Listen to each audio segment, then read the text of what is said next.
Hi, everyone. This is Michael Condon representing the TooMedToo Star Wars Network, and this is the Holocron House.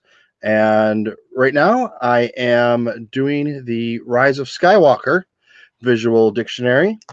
I usually have my buddy Rural Farm Boy with me, but not sure where he is. If anybody else wants to hop in here, feel free and go ahead because it doesn't matter if you have a copy or not, because through the wonders of technology, you now have a copy also. I think, maybe.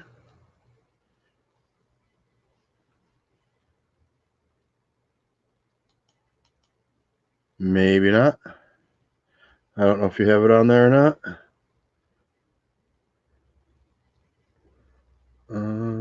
Hmm.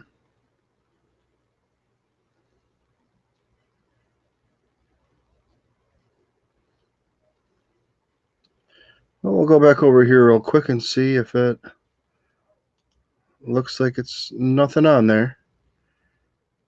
So, let's see what we got then.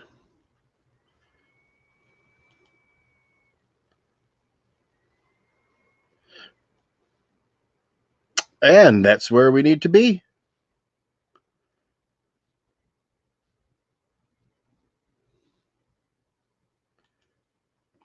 All right. And we have in the chat right now, we have Charlie Skywalker, we have Christina, and we have Johnny Orm. How are you, my friend? Coming all the way from across the pond. It's one of these rare times that I come on early. Well, early for us, but late for you because you got a couple hour difference on us. But you know that's what we expect. So if anyone wants to hop on and talk about this book with me, you can do it by clicking that link right there. Bam! It's like on fire and whatnot. So I'll give it a second or two, see if anybody wants to hop on. This isn't going to be a long one. I mean, we usually don't go long. We usually go like an hour, hour and a half. But I'm going to plan on being done around 8 o'clock or so with this one because we have some other streaming. Charlie Skywalker will be on at 8:30.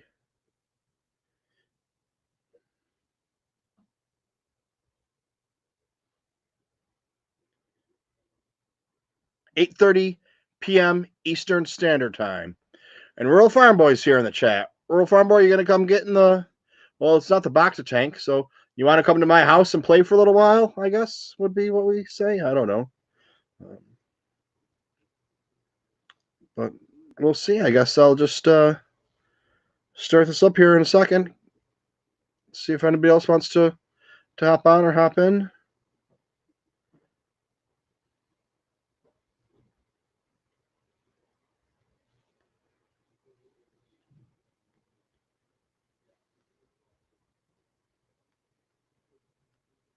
Nope, just little old me going on today. Well, all right. Anybody wants to hop in, just let me know. So we'll go. You don't need to see me. We'll go like this. And we have. Get rid of that. So we finished up with. I don't know, they call it Chapter 1, Section 1 the other day. And this is going to be the only time I'm going to get to stream unless it's late at night and I do some Rural Farm Boy, you going to hop on here and chat with us or chat with me? We have The Rise of Skywalker. This is Chapter 2.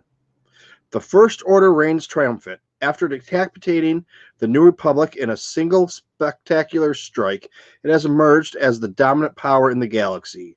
Worlds aligned to the First Order's vision of dominance, or those cowed by its destructive demonstrations of power, capitulate to the new rule. The fledgling resistance, led by General Leo Organa, is vastly outnumbered by the might of the First Order. but the spark of hope refuses to gutter. In his last stand against the mechanized might of the First Order, Jedi Master Luke Skywalker proved that it is possible to stand defiant against the dark tide. Word of his moment has spread, and General Organa has spent months rebuilding the decimated resistance while in hiding. Rey, the heir to the Jedi, continues her studies in the ways of the Force. Through her path, grows more uncertain. Kylo Ren, who has usurped the title of Supreme Leader, has uncovered secrets regarding the First Order's origins, but both must probe the shadows of the past to shed light of a clouded future. So, I mean, we kind of know all this already, and they're just kind of going over it, I get. Oh, we have Johnny Orm. How are you doing, my friend? I don't hear you.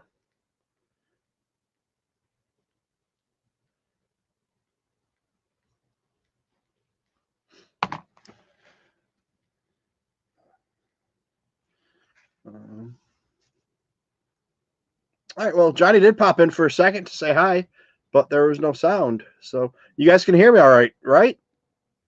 I'm sure somebody would have told me that you don't see me talking. I want to make sure it's just not my sound is off or anything. Hello. Yeah. Yep, we're good to go now. I don't know if you guys just heard my test or not, but that's what it is. And Johnny Orm is back. Okay, can you hear me now? I can hear you now. Yay! Oh. All right. Johnny, how are you doing? I'm good, thanks. How are you? I'm doing well. I haven't chatted with you in a little while. No, it's been a while. It's been too long. It's been too long. These damned time zones. Yeah, I mean, even if I don't know. I usually, if I do something like this is kind of early for me. Well, I guess this is the right time. I don't know. Anyways, well, it's good to have you on. Anyways, we'll talk time zones later. We chatted a little bit on Twitter the other day about it. But yeah, we did. So now, do you have this book at all? This one right here, the Rise of Skywalker Visual Dictionary. All right.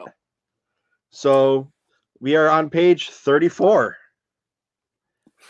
Yep. Of this wonderful book. Now I got to go here and do that. Oh, and do that. And get rid of that. And it still won't let me get rid of that. No. All right, I got to stay on this page, so I can't see it, but I have to stay on this page. So if anybody else pops in, let me know. Will do. But so here we have a galaxy at war, and of course they have the big picture in the center of the galaxy, and this is really an interesting map to look at now that we have a lot more planets in play with Rebels and with the Clone Wars cartoon. So we know a lot more about planets, but it's kind of hard to know where they actually are. I mean, it's pretty much impossible. They don't really talk about it. But if you have this map and you look at it, you can say things like, okay, I know where Krayt is now. I know where Dakar is now. Geonosis is right over there. And you go to the other side, okay, that's where Jeddah is and Jakku. So it makes a little bit more sense until, you also realize these are light years away from each other. So these are like some of my favorite pages in any of these books. Like just the way that they expand it every time. Yeah, well, we had a conversation yesterday in the Bacta Tank. Anthony posed the question if Boba Fett was a Mandalorian or not, because in the 2005 Visual Dictionary it says that he's a Mandalorian, and that his parents were killed and he was raised by Mandalorians. But after that, after Lucasfilm was taken over by Disney, all that has changed to he's not a Mandalorian. But if he was raised by Mandalorians, this is the way. According to the show, the TV program, The Mandalorian, he would be a Mandalorian if he was raised by them. But it's all up in the air because there's no proof, just what he says, that he was raised by Mandalorians, so he's a Mandalorian. But we also found out when I did like a research project trying to answer this question. I was an idiot and spent like 4 hours on it and went through every book I had. Well, not every book I had, but a lot of them. And the consensus is that he's probably not a Mandalorian. He just says he is because his armor isn't Mandalorian, and there's no proof of where he came from. So, but then Charlie Skywalker asked Matt Martin today, and Matt Martin said, the consensus is that he's not a Mandalorian, as far as we know. But here, get ready for some yelling. Well, hello there, rural farm boy. Johnny, Michael, and how are you, my chat? Well, I was wandering the galaxy here and there, and up and down a hyperspace lane or two, trying to find my way here. And here we be. Got my book. Got my book. Let us go. Yeah, thank you, Charlie, for doing that. Yeah, he hit me back with that message showing me what Mr. Martin had to say about whether he is or whether he ain't.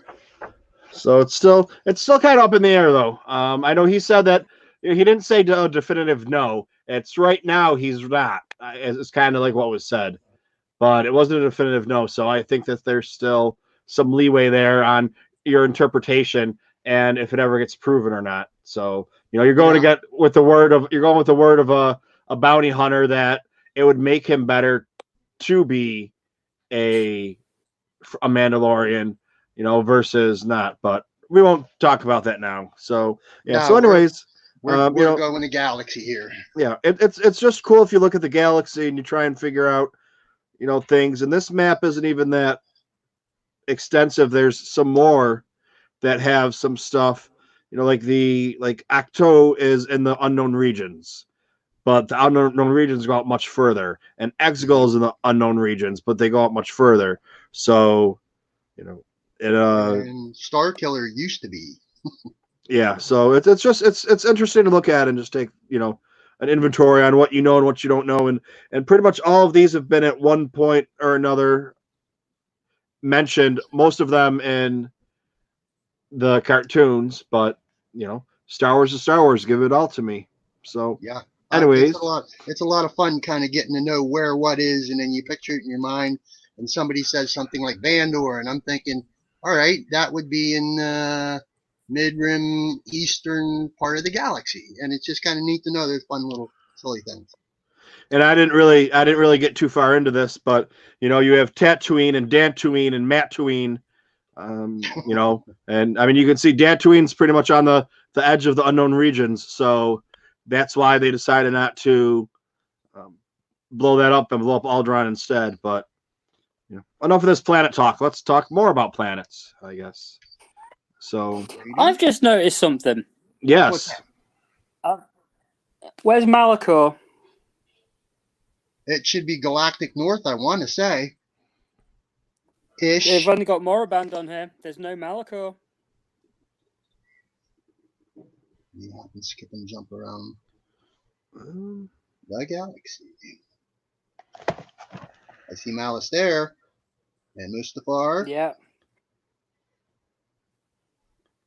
I'll have to go take a deep dive into... Because every one of these books has a galactic map in it, regardless of what part of the galactic story we're talking about. And I don't understand why it would be in another book and not this, because as each next one comes out, they include pretty much everything they got.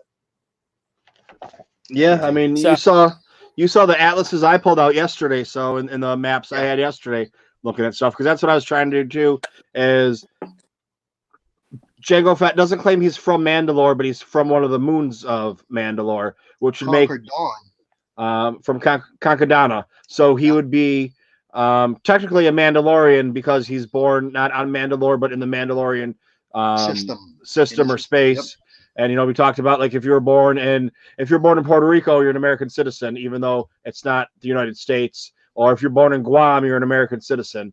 So if you try and do something finagling like that. But we'll take I'll look at my maps, my other maps that I have, and see if I can find Malachor on one of those, because Maybe you they have the Galactic Atlas, Michael. Yeah, I have they're all in the other room. I got in trouble because I didn't clean up properly. All my books are stacked on the table in the kitchen or in the dining room.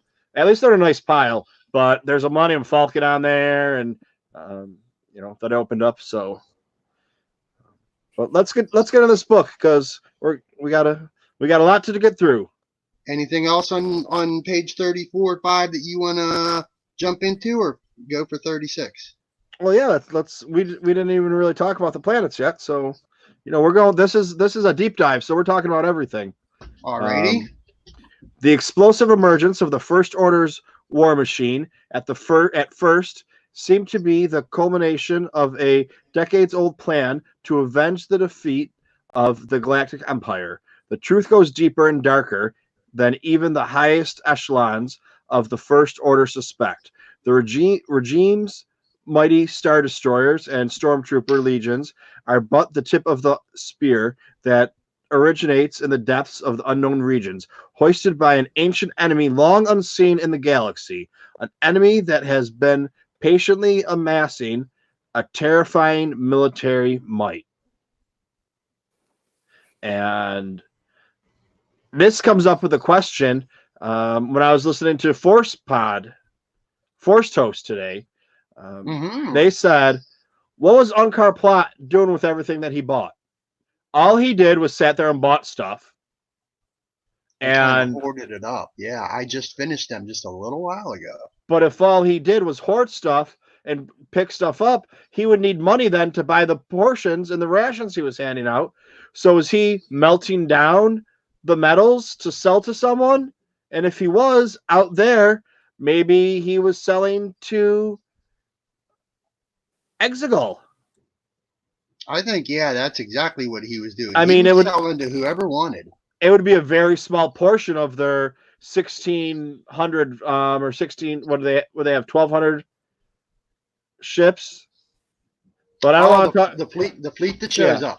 14,000. Well, that was the resistance. That was the good people.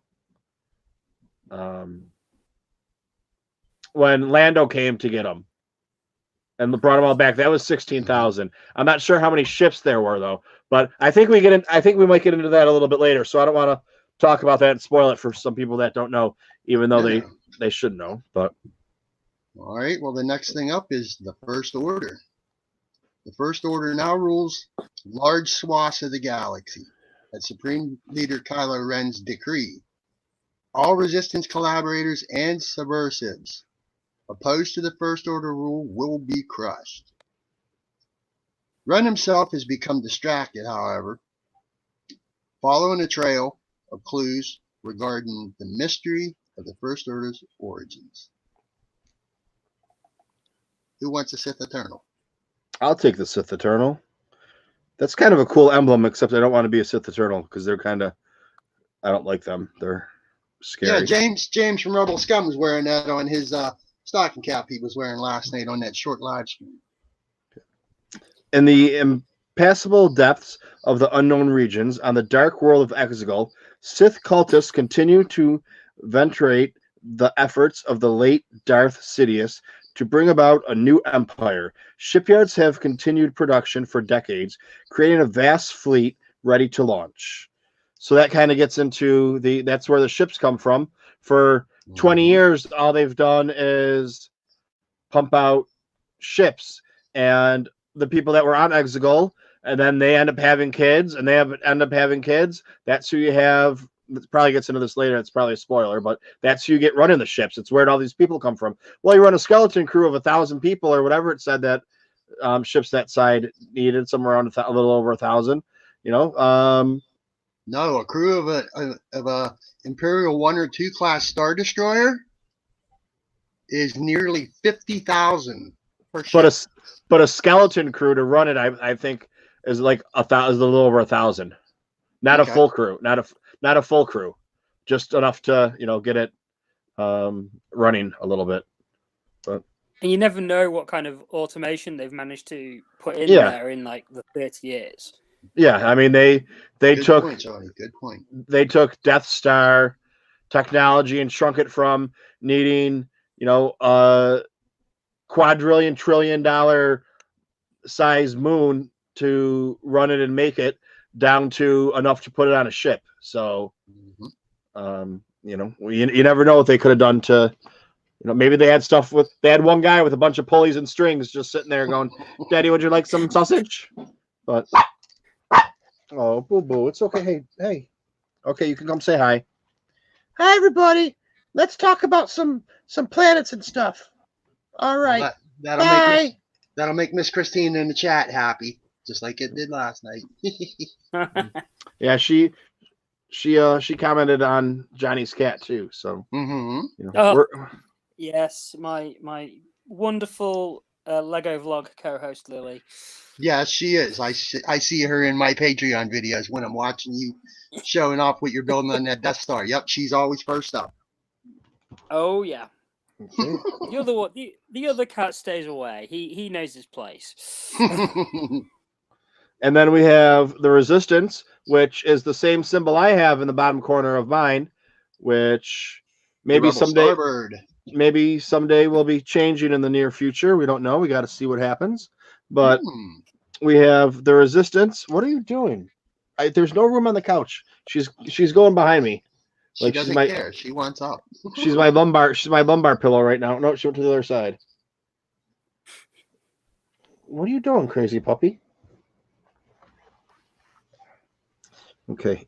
I'm not going to make you read this. It's okay. But the Resistance nearly wiped out at the Battle of Crate. The Resistance eventually regrouped under General Leia Organa's leadership.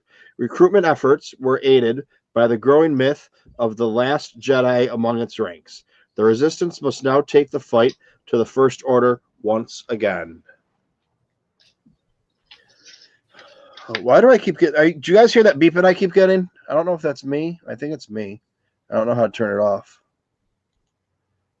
No beeping, but I think we got an answer to Johnny's question in the chat. My buddy Dale Erdman, who I see in many other different live chats, is in our chat room right now. And he's suggesting where to find Malachor, Johnny, is between Felucia and Cantonica. Even though it's not on the map, that's where Dale's saying it is. Cool. So just down the road from Moraband then? Pretty much. Cool. All right. And then we got some planets to talk about. Oh. And we got the fellas from Broaxium in here. We'll be talking some... That's Daniel Miller. Yeah, I tagged him in the live chat crew, and I'm damn glad to see him here.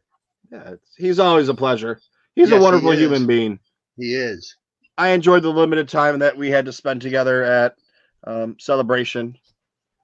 And if it is him, I don't know. There's a couple people. It's him. It's him. I should have tagged. Okay. I should have tagged Chris Ryans too. Dang it. But yeah, it's always great to have him in here. He's a Pennsylvania boy too. He is. Yes, he is. And we're gonna have some comics to talk about soon. So definitely he'll be on here talking some comics with us. Ooh, do that. Well, we gotta wait till after Celebration because nothing's coming out till then. But alrighty.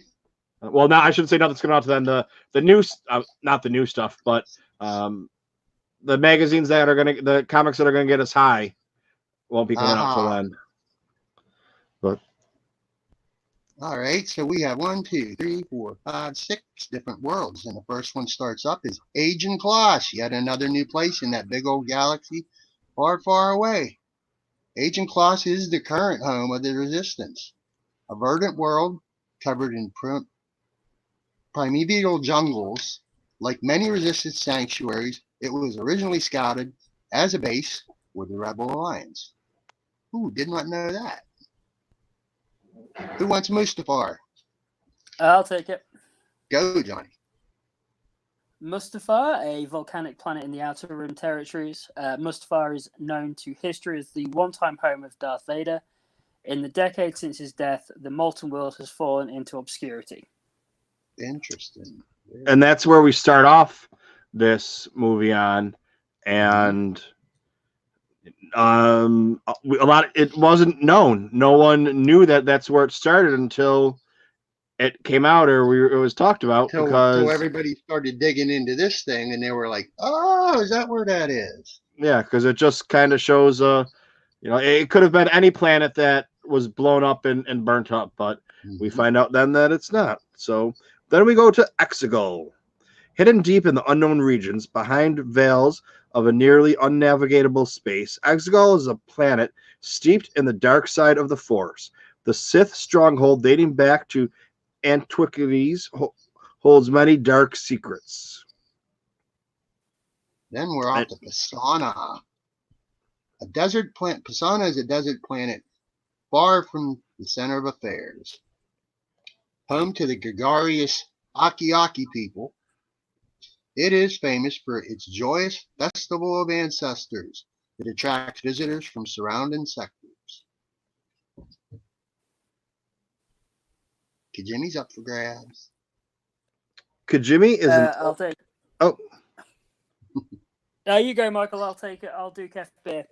Okay. Kijimi is an old, frigid planet, once home to mountaintop monasteries.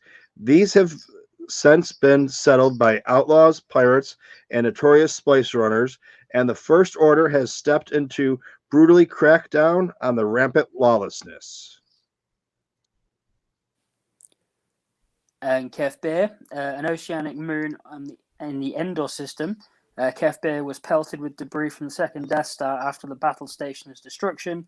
It is now home to a hill tribe with origins tied to the First Order. Yeah, so that those are our main planets that we're dealing with in this story, and we still have the novel coming out in about 3 weeks, and I'm not sure if they changed the date on the Audible one or not. I would assume they did, but you can never be too sure. They bumped it back, so that'd be March 17th, as I understand. I believe so. And before we start this next page, I just want to let everyone know that this session number 5 of the Holocron House, is brought to you by my patrons. We have Rural Farm Boy, Kylo Customs, Christina. I don't know what you're saying, but I don't say Chris, Mr. Rez, and Chris from Kentucky. I think I got everybody. Yeah. So maybe someday, in hopes that I won't be able to remember everyone, and I'll have to write those down so I can read them off. That would be nice. But if you want to be a patron, the link's in the description, and there's no tiers. You just give whatever you want, and it goes to helping to afford a website and cameras and memory and computers, and just bringing you the best content I can, so that it doesn't take me 5 hours to render a 3-hour video from last night to put it up on the internet. But all right, anyways, just going to answer a question from Goldman, who's asking about release dates for High Republic stuff.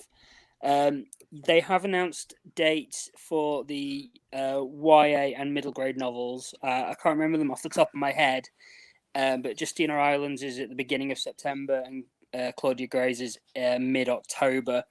There's been no release dates put out for the comics yet, though. There we go. Friends helping friends. And the neat thing is, so we have so the book comes out the 25th. We have Celebration on the 27th, and we get into our house that we have on the 26th.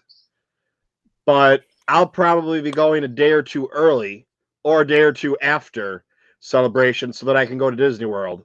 And I didn't get the nighttime pass because I was told by some Disney regulars that it's not worth it, because you have 4 hours at Disney, or $4 at in Batuu, and if you go to the cantina for an hour and you do one of the rides, because there's only one ride open, that's 2 hours, and that's why you're there. That doesn't include waiting time, or that's your waiting time and everything else. So if the waits are longer, you're not going to be able to do everything. So if I'm going to go there and I'm going to be there and I'm going to spend the money to be there, I'm going to try and build a droid and try and build a lightsaber, stuff that I normally wouldn't do. But since I'm going to be there, I might as well do it all. And I might take a day and go to San Diego for the day first, and then go to Disney the next day, or I might do it, at the tail end, or I might go to LA for a day and, get down with somebody else. So it's kind of up to grabs yet, just waiting to find out what everyone's got their plans going. So it would be kind of cool though if I was in Batuu listening to this book on my, reading the book, because everyone knows I read with my ears. Yep. So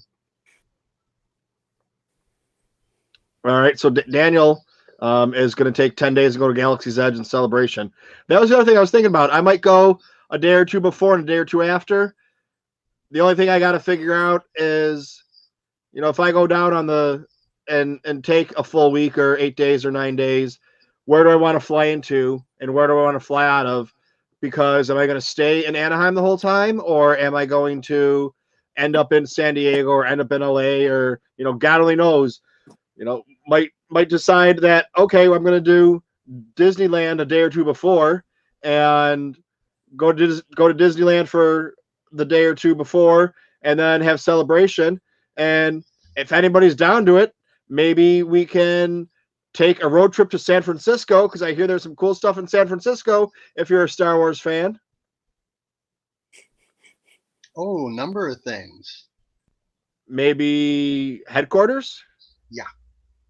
Go take our picture with Yoda. So yeah, and it's one of those things that I gotta just figure out where I'm flying into and where I'm flying out of, and everything else is kind of up in the air besides Celebration, because I can sleep in a cheap hotel and carry my droid around with me and my lightsaber. That's not a problem. So no, but all right. Anyways, let's get back to this book. Well, give me 1 second here. So let's get back to the book, and then I go away. But all right, so yeah, I'm excited for more dates to come out, because I mean that's the tail end. So we have Clone Wars going for another 3 months, so that puts us into January, or I'm sorry, that puts us into like June, May or June. So then we have those few months before Celebration to get pumped up for Celebration. I wonder if they're going to give us anything secret that we don't know about. So we don't have, I'm not used to this constant Star Wars stuff that's going to come out. So maybe they're going to have something in the middle, so we don't have a 3-month gap. Imagine the things they know that we don't. I mean, somebody knows, but we've waited years for stuff, so maybe we'll get a little sneak peek of something, or there's a cartoon in the works that we don't know about. I've got a feeling it's just they're gonna take the summer for the books and stuff, because we've got Alphabet Squadron 2 coming out, haven't we? And Queen's Peril.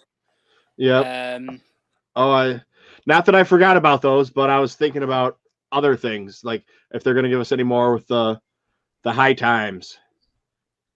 Probably not. We might get like a couple more announcements maybe for what comes after the first wave. But I think we've had our big announcements for now. Okay. Well, all right. So let's go to Agent Kloss. Prior to the outbreak of the Galactic Civil War, Alderaan scouts charted but deliberately hid from the Imperial Senate the world of Agent Kloss, located in a patchily explored stretch of space off the Silurian Spur. It was shortlisted along with nearby Yavin 4 and Tatooine as a potential home for a rebel base, though the shifting battlefront against the Empire meant it was ultimately not used during the conflict. As at Leia Organa's suggestion, Agent Kloss did serve as a secluded outpost in the year after the Battle of Endor, becoming a training ground for Luke Skywalker and his first Jedi apprentice. 3 decades later, it serves as a similar function as Rey continues her journey along the Jedi path.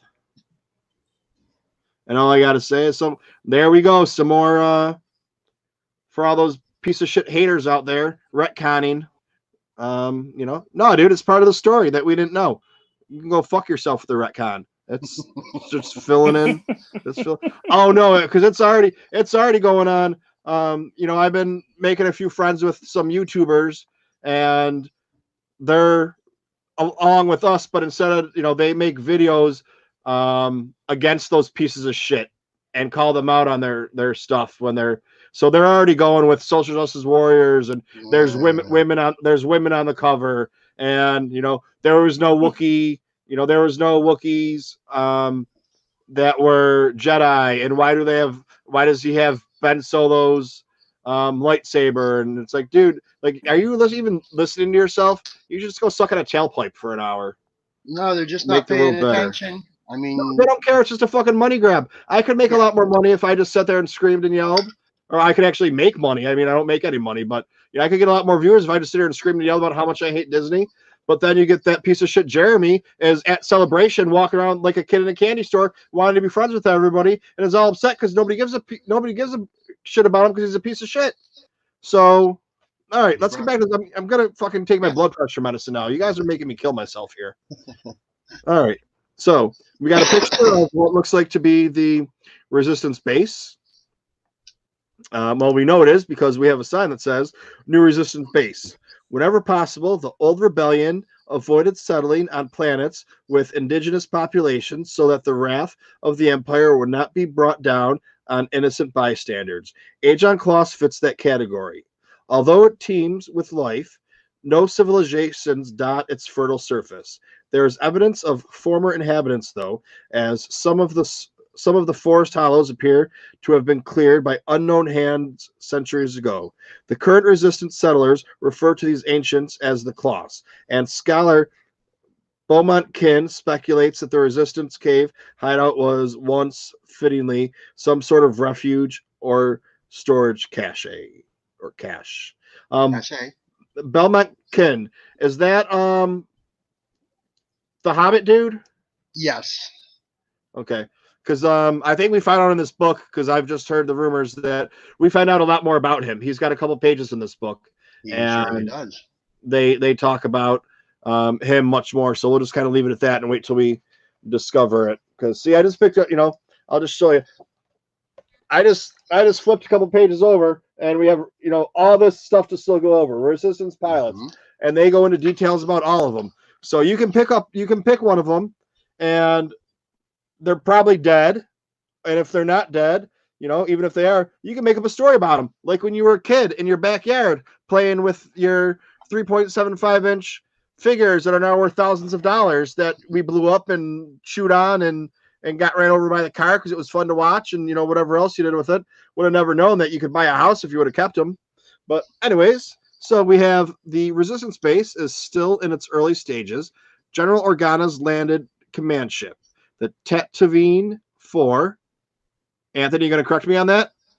No, because you said it right. Okay. Serves most of the functions, generators, barracks, meeting space that a more established headquarters would provide. And then they give us a few things there. Crystal growth tray, and they tell us how the seed shards in the growth medium. Stabilization struts that heat shield.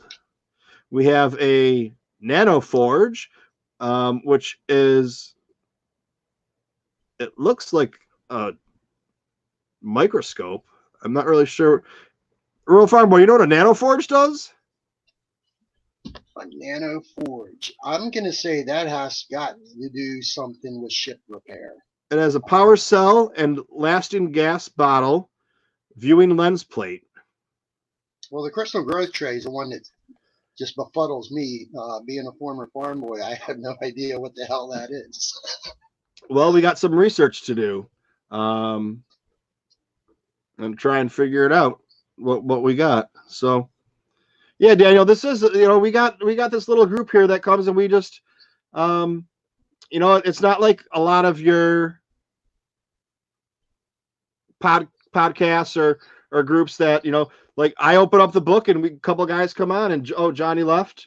And, you know, we get through in an hour, 2 hours, we get through 6 or 8 pages because we sit here and just start talking about stuff. And when we do the Bacta tank, you know, we just get on, we just start talking. It's like if you were meeting your friends at the bar just to see what you're talking about. And it's what we would all be doing, including everybody in the chat, if we was all together in the same damn room. This is what we would be doing. There's usually a half hour of myself and Anthony arguing back and forth whether or not the saga's over, because he says it's done, and I say they're going to make more money. They want to make it. They're going to open it back up. So we just every week argue back and forth about that, but just kind of like you would do with your buddies if you were at the bar drinking. So that's kind of what it comes down to. And then myself, I'm doing the Holocron house right now, going through this book, and they switched my shifts around. So this was the only time I could squeeze it in the next week. So kind of impromptu. Let's do it really quick, but let's stop talking about that and get back into this book, because we got Charlie Skywalker going on later on this evening that we want to check out. So in about 40 minutes. Yep. And you left off at Rey's workbench, which is a compact area of the Resistance cave, is set aside for Rey to flex her mechanical skills and read through the Jedi texts. With the knowledge imparted by the ancient tomes, she's dissected the shattered Skywalker lightsaber, found the means of healing the broken crystal within, and repaired the weapon for her continued use. And yeah, she's got some nifty little things there. Harmonic counter, and her tool caddy, which I'm sure's got to have, oh, look at that, spinning adjusting quark driver. So now we don't just have hydro spanners, now we got a quark driver.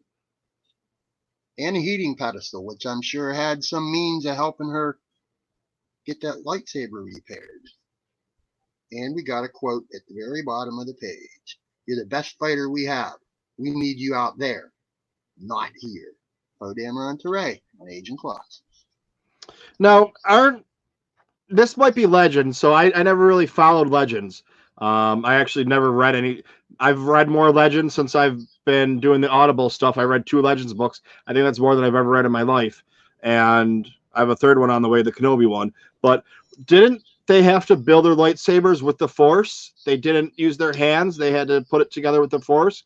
Or that is more from Clone Wars, when we see Ahsoka take that little group of Padawans to get their crystals, and then later on in that arc, they're on that ship, and there were some folks in my playlist today just talking about the name of that droid. And that's how we see they build their lightsabers, and he teaches them. And yeah, they do it by means of using the Force to float the parts in front of them and put everything together. That, as I recall, is from Clone Wars. I don't remember. I'm a little familiar with Legends, especially the newer stuff, the early stuff from Heir to the Empire. That didn't sit well with me. Just my opinion. Not if somebody else likes. That's great for them. It just didn't do well for me. But I don't recall anything like that coming out of Legends. I do remember it from Clone Wars, though. But somebody in the chat, if I'm wrong, please feel free to put me in my place. Correct me. We have a data file. The region is Kamorimu. What the hell is that? Where are we at? The other page. Data file. I'll catch you. Kadamimu. Yep. Kadamimu sector. That's Outer Rim territories. I guess it's kind of small for a planet. It's 11,353 kilometers and 7,054 miles. Overgrown cliffs and valleys, grottos and oceans. It has 2 moons. Note that Agent Claws itself, it's a moon of a larger planet. So it's a moon with moons. And there's no population on there. And I'm not sure who that is. Let's see. The Resistance hunkers down with a vast limestone cave in the area of a jungle they call the Klosslands. Mm-hmm. I'm not sure who we got in that picture right there. I'm going to go and say he might show up in later pages. If we see him here, he's going to be elsewhere. Mm-hmm. There's a good chance of that.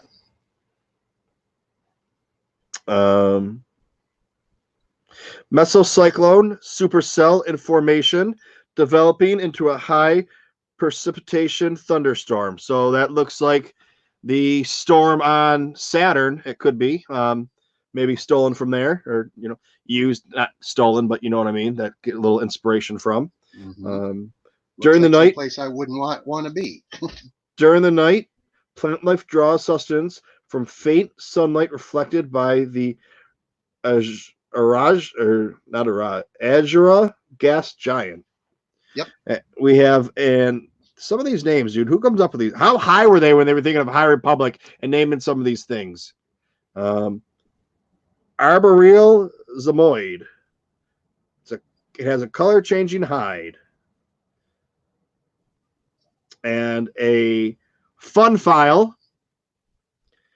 Its relatively lack of large predators make Cajun Kloss a welcoming environment, but dangers include fungal and insect infestations and unpredictable weather systems. Aegon Kloss orbits the gas giant Ajora which shields its cosmic radiation from an intense magnetic field. Resistance technicians work extended shifts to moisture-proof their delicate electronics from the humid Aegon Kloss environment. The overgrown jungle environment resonates with life throughout the Force, making it an ideal training ground for new Jedi. So that's pretty good. I guess Leia Organa knew what she was doing when she picked that place out. She surely did. And we get the R2 beep 2 beep boop for the page. And we now have Rey. We got to fly through this. Alrighty. Well, hopefully get the first page done at least, but we'll see what happens. You take or me take? Why don't you go for it? Sure thing. Rey's journey through the Force has proven challenging. Her first awakening to the greater power that binds the galaxy together came from a vision sparked by contact with an old Jedi lightsaber, showing her images of pain and destruction.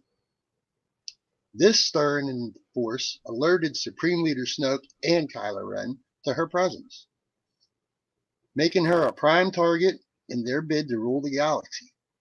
Snoke knew that Rey and Kylo were linked through the Force, as prophesized dyad connecting two individuals across space and time. Through this connection and her long-abiding isolation caused Rey at first to sympathize with Kylo. His dark actions and sinister machinations prompted her to withdraw. The Last Jedi. Rey journeyed to the lost world of Ahch-To, site of the first Jedi Temple where Luke Skywalker had withdrawn to contemplate the very future of the Jedi. Rey's conviction that the galaxy needed a hero like Skywalker eventually persuaded Luke to teach her in the ways of the Force. But he warned her of her history's cruel cycle.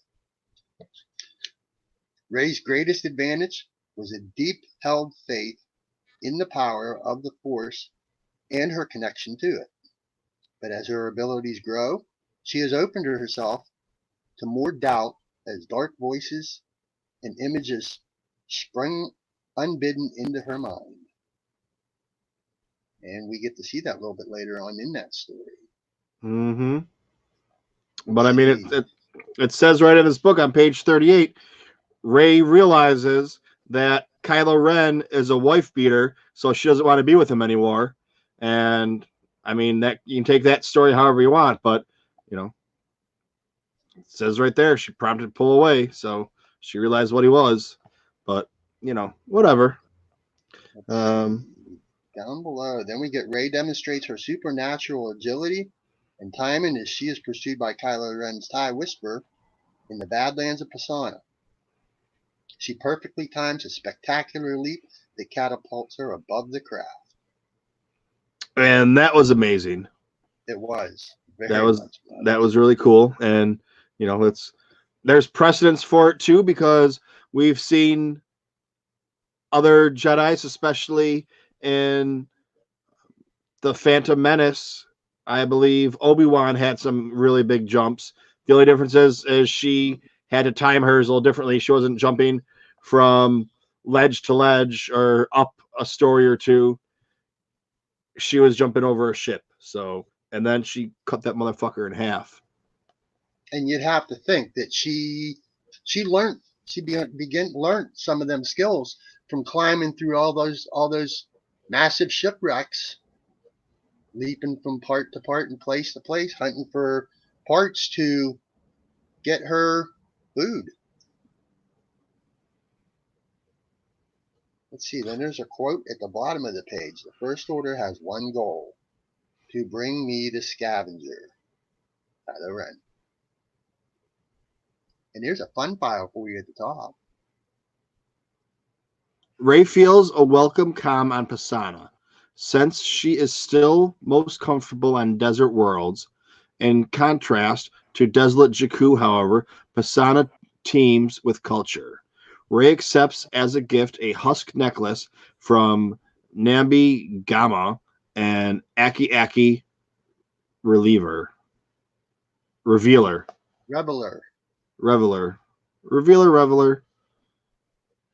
She did. She revealed the necklace too, right? Shut up. Well, she did. Then we have this picture of Leia and Rey hugging. So obviously this either happened at a different time or was some CGI going on, even though they said there wasn't going to be any CGI. There still was something going on. But so we got the picture of Rey. She has a high energy plasma blade and kyber powered programmable suspension field, otherwise known as a lightsaber. Blade. Lower hand directs blade, upper hand grips and serves as fulcrum. See, some of these, I don't know. Oh my god. Like, what? This is like where it's like, oh, his coat's waterproof. Like, that's not really an important thing for us to know. Find something better. Or when I was looking for the stuff yesterday, when I did my research project, the one on, I think, Padme, when she's in her all hot white two-piece suit, and for Geonosis, it says her hair in a fun, practical style or something like that. It's like, dude, really, that's what you're going to write in the book? Like, you're supposed to be telling us stuff, not that her hair's in pigtails because it's fun and whatever.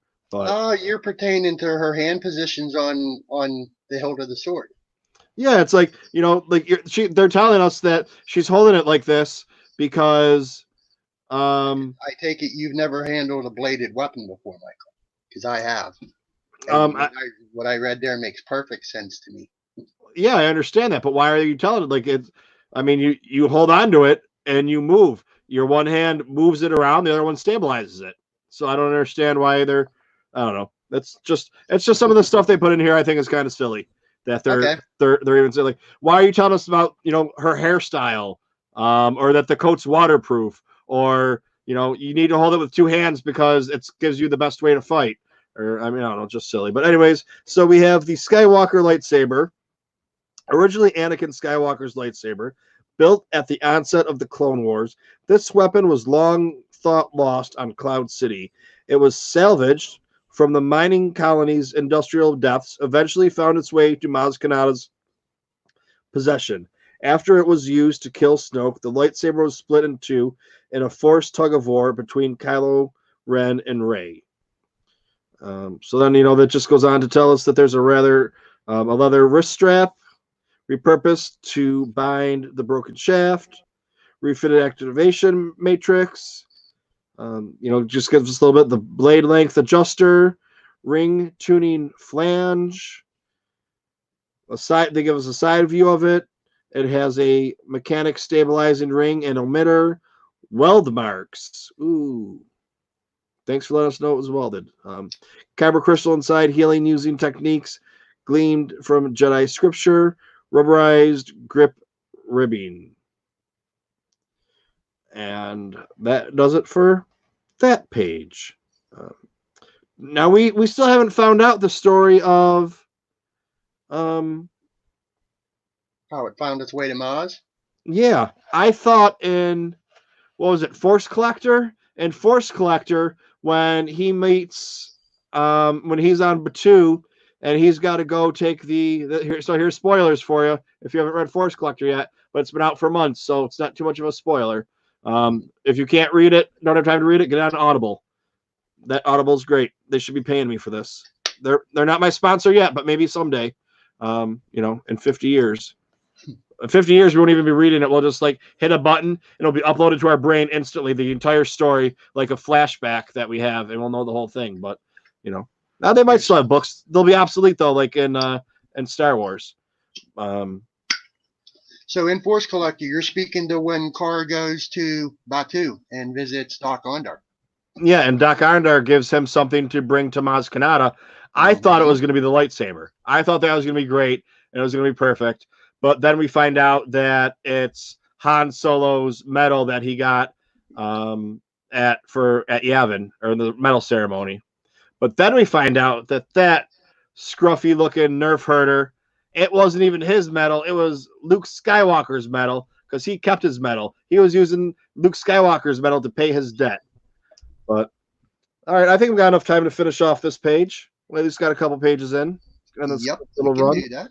So Rey's training. After Luke Skywalker became one with the Force, it fell to Leia Organa to continue Rey's training in the ways of the Jedi. It was a path that led Leia herself had gone down 30 years earlier, before deciding that her failure lay in a different direction. In a fitting bit of serendipity, or perhaps the invisible hand of the Force, Rey's training happens on the very same world where Leia took her first steps into the Force, in the jungles of Adjan Kloss. The primeval rainforest forms a natural obstacle course to challenge Rey's physical and mental skills. Leia has even uncovered some of the old tools Luke used to hone her skills. Training helmets and practice remotes that have lain unused for years. And then we have the training helmet visor. It's raised. Then we have the training helmet visor with it lowered. The one where it's raised lets us know that the blast shield is retractable. It has a repurposed KSC H-44 A-Wing pilot helmet from Alliance Surplus. In case anyone ever gets a trivia question, there is your answer, what they used on Adjan Kloss for the training helmet. A KSC H-44 A-Wing pilot helmet. So that's going to be my question for Trevor. I'm going to go through this book and find something for Trevor to get him. Motherfucker gave me a test. I got 2 out of 10 on it. Son of a bitch. Synthetic foam padded interior. Ear cuff ordinary houses comlink. It's deactivated right now. And atmospheric seals lock in place if compatible breath mask is detected. Neat. Then we have it says training equipment, a trio of training remotes, test Rey's evasion and deflection skills by zipping about her on repulsor fields. So how could I say repulsor fields, but I can't say evasion? Fitting sting beams to distract her. A typical training regime concorded by Leia involves Rey capturing colored ribbons tied to trees that are defended by color-coded remotes. The red remote is the most persistent and annoying, needling at Rey's temper and infuriating precision. So I think this is the one that she takes her anger out on, and we learn whenever you take your anger out on something, even if it's an inanimate object, it can have dire consequences, like when she cuts the tree in half and it falls on BB-8 and hurts him. But we have the Marksman H combat remote. So there's your other question for you. What kind of combat remote is it? A Marksman H. It has a shock ray emitter. Color-coded Duraplast helps Rey identify otherwise identical remotes. Tracking sensor, maneuvering airjet. And then we have a picture of Rey herself. She looks kind of hot right there. She usually looks kind of hot, but that's a different story. I won't disagree with that. Yes, it is. She might be a little old for me, though. I'm joking. God, people are I just lost some subscribers. I went back down to 720. I think I was up to, I don't know how many subscribers I have right now. I gained a couple today, too. So, we're getting there. We're getting to that. We're on our way to that 1,000 so I can do my live stream. I just, I went from getting 5 or 6 a day down to like 1 or 2. So, we'll see what we can do. But we should still be able to get it. I'm going to have to walk around Celebration with a little sign that says, I'm streaming now on YouTube so people know to stay away from me because they'll get upset. But, I'm not going to be able to stream at my house because that's kind of an invasion of people's privacy. And, when we go out, not going to do it because I'm not going to be showing people getting drunk and drinking and doing whatever else you're allowed to do in California that is legal by the state, but not federal government, and eating cookies and whatnot. So, we'll still get some maybe some not expose, but some candid camera work for the Patreon feed only. So all you need to do is put $1 a month in there and you get on the Patreon. Yep. And then you'll get some special stuff coming out. But anyways, to get back to Rey, beautiful Rey, she has an outstretched hand, which helps visualize projection of the Force. She has a leather armband, covers scars from previous skirmishes. And, okay, I'm going to be an adult about this. She has padded knee for athletic exercises. That's all I'm going to say about that one. Take it for exactly what it just said. I'm going to take it for something else, but okay. I'm not going to argue with Disney on that one. Disney don't make like Star Wars. Lucasfilm does. Well, Disney makes sure that they don't put the right stuff in there. When Disney says Lucasfilm, you can't have knee pads on there. Doesn't get rug burns or whatever you're going to say. They say, oh no, they're for exercise because she's athletic. Or, there's no rugs on Agent Claws. Okay, well, moss burns. Whatever the hell they have. So yeah, that's why. I really don't feel this way. I just got to make sure that whoever that group is that's making everything go, that this isn't for young kids. So that's the only reason I talk like this. And my mom told me, she's like, I can't get on to watch your videos and stuff. I said, Mom, like they're R-rated. She said, I probably don't want to watch them then. And I said, no, just subscribe. That's fine. That's all you need to do. But yeah, I think that's a good place to stop. Page 39. If it was a normal day, we'd go a couple more pages, but this was just a quick, short, impromptu one. I got home from work and I said, let's kill an hour this way. I could have done some Fallen Order, but I'd rather bring the Holocron house and the visual dictionary to y'all because I'm now from Texas. So I said y'all. But next time, maybe this, I don't know. It honestly depends on my girlfriend's schedule, if she's working Saturday or Sunday, whether or not I'm going to be doing this Saturday or Sunday. Or maybe a quick hour-long one instead of the 2-hour-long one, kind of like today. Just do a couple pages instead of, the 8 to 10 or whatever, 6 that we usually do. Just do 3 or 4 and get a quick one in Monday, early afternoon. And then we'll do some other live streaming, and then we have the Back to Tank Monday night. So our next page, a little teaser, a little bit of sizzle for those of you that don't have the book. Next week, we will be going with Jedi Scriptures. Page 40, put my bookmark right there. All right, so I don't know how to get out of here now. Yep, I will be working on, for everybody else in live chat, keep an eye out because I'm starting to put together a live chat crew, a hashtag live chat crew for DMs. And that's not just for Holocron House or the Back to Tank. That's for any time that I can go and find, because some folks have been hitting me up lately asking, is anybody doing live chats tonight on any given day? And Anthony, real quick, not really sorry to interrupt. No, go. Daniel's leaving. So Yep. Thank you for stopping by.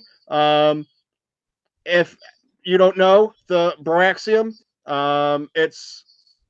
they go over the comics and they are amazing. The guys on there are great. They're, true Star Wars fans like we are. So make sure you follow them on Twitter. Make sure you go follow them on Instagram and on, I said that backwards. I don't say it like he does. Instagram and Twitter. But yeah, go find them and YouTube, Instagram. Find their podcast. It's really good. They do a couple different things. And yeah, I think that's about it for now. Everybody go take a pee, make a quick sandwich, walk your dog, whatever you got to do. And then at 8:30, you have Charlie Skywalker going on. So if you're not following Charlie Skywalker, click on him right now, and it will take you right to his page, and subscribe to him. Do that with Broaxium also, and do that with Kylo Customs if he's still in here. And get everybody in there. So, with me, my thing is just subscribe to me so I can get my 1,000, so I can live stream, and tell your friends and everybody else to do that too. Your kids or your girlfriend or whoever, your teacher, your dog walker, whatever you got to do. And if you don't want to watch, don't watch. That's fine. But just get me to that 1,000 mark, and maybe you can win some shit too. So, 750's coming up. Also, give Johnny Orm that same follow, my Star Wars Life Net. And no conversations, boys. Charles is still here. Look him up on your podcast player. Get them in your playlist. They're recommended listening by me. Yep. I mean, that's the thing. If you come in here, the majority of the people in here are podcasters or YouTubers in some way. I mean, Mr. Rez basically is, because he's in every live chat that goes on. So although he might not actually put out a podcast or a YouTube, he's in there talking with you. Christina's new to the community, and she's already branching out and meeting some people, and already working on some making some connections with some people also for the collecting group that Kylo Customs has, the Elite Collectors Squadron. So yeah, check him out. I'm not sure if he has the links on his Twitter or not, but if you're a collector, and you're on here, you're obviously a friend. Chances are, check that out on Instagram, and yeah, I don't know what else to say. Just check everybody out and subscribe to everybody and follow everybody and do whatever you got to do and help support whichever way you can. And you guys are lucky. There's 11 people watching and 12 likes, so I can't yell at anybody. But I bet you there's some people that just popped in and popped out and haven't said anything. So, but whatever. You don't need to say anything. Just come in, give a like, and tell your sister to subscribe. Not your sister. I'm not saying anything against your sister. Everyone has a nice sister. Unless you don't like her, then that bitch, who cares about her? But anyways, all right. I'm just talking nonsense now, so I'm going to get in trouble. So, all right. I guess we'll say, Anthony, thanks for coming in. Thank you for having me. Johnny Orm, thank you for now. I am your life debt, I guess. I guess that's how it works. I don't know. You see what I did there? If you don't know. Yep. If you don't know, you're going to find out pretty soon. And I guess that does it for today. Yep. 10 minutes, friends. 10 minutes, friends, over on Charlie Skywalker's Star Wars Through the Ages. I expect to see everyone in here. So that means there should be, not everyone might be able to make it. So I got 9 people in here watching. There better be at least 6 people crossing over to Charlie Skywalker. That's 2/3. That's pretty good. So, yeah, and we'll go over there and we'll have a little chat with him. I said good day. May the Force be with you. May the Force be with all of you. Always.